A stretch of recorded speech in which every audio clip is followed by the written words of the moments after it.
ജാമ്യം കിട്ടാൻ വളരെ ബുദ്ധിമുട്ടാണ്. ഏതായാലും പോലീസ് അറസ്റ്റ് ചെയ്തു. ഇയാളിനി ഇൻവെസ്റ്റിഗേഷനൊക്കെ നടത്തി റിമാൻഡ് ചെയ്യും.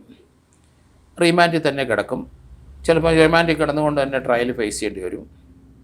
അടുത്ത കുറേ വർഷങ്ങൾ, ചിലപ്പോൾ മിനിമം 10 വർഷമെങ്കിലും ജയിലിൽ കിടക്കേണ്ടി വരും. അതാണ് ഇൻസ്റ്റഗ്രാമിൽ വളരെ സജീവമായിട്ടിരുന്ന ഒരു വ്ളോഗറുടെ അവസ്ഥ.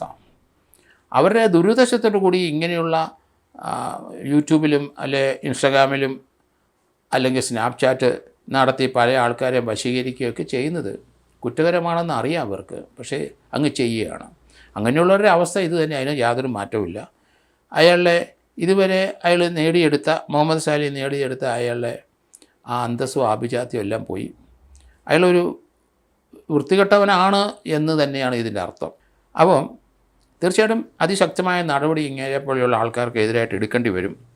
പോലീസ് അപ്പോൾ തന്നെ ആ പെൺകുട്ടിയുടെ മൊഴി വാങ്ങിച്ച് കേസ് രജിസ്റ്റർ ചെയ്തിട്ടുണ്ട്. പെൺകുട്ടിയുടെ അമ്മ അത് സജീവമായിട്ട് അത് കേസുമായിട്ട് മുന്നോട്ട് പോയി. നല്ല കാര്യം. ഇയാൾക്ക് ഇൻസ്റ്റഗ്രാമിൽ 4.5 ലക്ഷം ജനങ്ങളുണ്ടെങ്കിലും അതിൽ കൂടുതൽ ഇയാൾക്ക് ഷാലൂക്കിങ് മീഡിയയിലുണ്ട്. ഏകദേശം 7 ലക്ഷം പേര് അത് കാണുന്നുണ്ടെന്നാണ് പറയുന്നത്. ഷാലൂക്കിങ് വ്ളോഗുണ്ട് ഇയാൾക്ക്. ഷാലൂക്കിങ് ഫാമിലി സെറ്റപ്പും ഉണ്ട്. അപ്പോൾ ഇങ്ങനെ വ്യത്യസ്തമായ പ്ലാറ്റ്ഫോമിൽ കൂടെ ഇയാൾ പല ആൾക്കാരുമായിട്ട് നല്ല ബന്ധം സ്ഥാപിച്ചു. അയാളുടെ സ്നാപ്ചാറ്റിലെ പലരും വീണു. ഈ കൊച്ചും വീണു. ഏതായാലും ഇതുപോലെയുള്ള ആൾക്കാർ യൂട്യൂബിലും മറ്റും സജീവമായി രംഗത്തുണ്ട്. വളരെ ഡേഞ്ചറസ് ആണ് സമൂഹത്തിന്. അത് തീർച്ചയായിട്ടും അത് ശ്രദ്ധിക്കണം മാതാപിതാക്കളും ആൾക്കാരും. അല്ലെങ്കിൽ ഈ ചാറ്റിന് തയ്യാറാകുന്ന കുട്ടികൾ അത് ശ്രദ്ധിക്കേണ്ടിയിരിക്കുന്നു.